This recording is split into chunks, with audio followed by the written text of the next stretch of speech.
விருத்தாச்சலம் அருகே மாணவிக்கு பாலியல் தொல்லை தந்த தலைமை ஆசிரியரை அடித்து உதைத்து உறவினர்கள் ஊர்வலமாக இழுத்துச் சென்றிருக்கிறார்கள். விவரங்களோடு செய்தியாளர் பிரேம் இணைகிறார். பிரேம், விவரங்களை பகிர்ந்துக்கலாம்.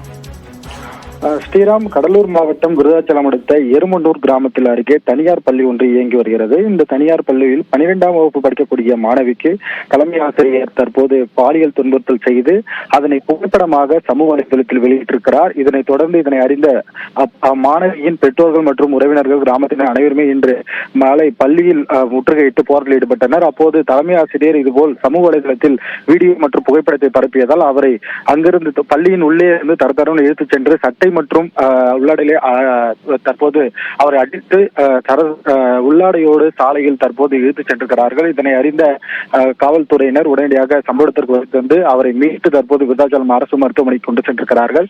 தொடர்ந்து அவர் மீது நடவடிக்கை எடுக்க கோரி தற்போது பெற்றோர்களும் உறவினர்களும் தற்போது பள்ளி முற்றுகையிட்டு ஒரு போராட்டத்தில் ஈடுபட்டு வருகிறார்கள். இதனால் விருத்தாச்சலம் டு எருமண்டூர் சாலையில் கடுமையான போக்குவரத்து என்பது பாதிக்கப்பட்டிருக்கிறது. தற்போது விருத்தாச்சலம் காவல் கண்காணிப்பாளர் ஆதிக்கராஜ் மற்றும் விருத்தாச்சலம் வட்டாட்சியர் ஆகியோர் தற்போது பேச்சுவார்த்தை நடத்தி வருகின்றனர். பள்ளியில் தற்போது 12ஆம் மாணவிக்கு பாலியல் துன்புறுத்தல் கொடுத்த அதே பள்ளி தலைமை ஆசிரியர் சமூக வலைதளத்தில் வெளியிட்டிருக்க காட்சி என்பது தற்போது வெறும் வைரலாகக்கூடிய நிலையில் பெரும் பரபரப்பு ஏற்படுத்தியிருக்கிறது. எனவே உடனடியாக அவர் மீது நடவடிக்கை எடுக்க கோரி தற்போது போராட்டத்தில் ஈடுபட்டு வருகிறார்கள். ஸ்ரீராம், தகவல்களை வழங்கியதற்கு நன்றி பிரேம்.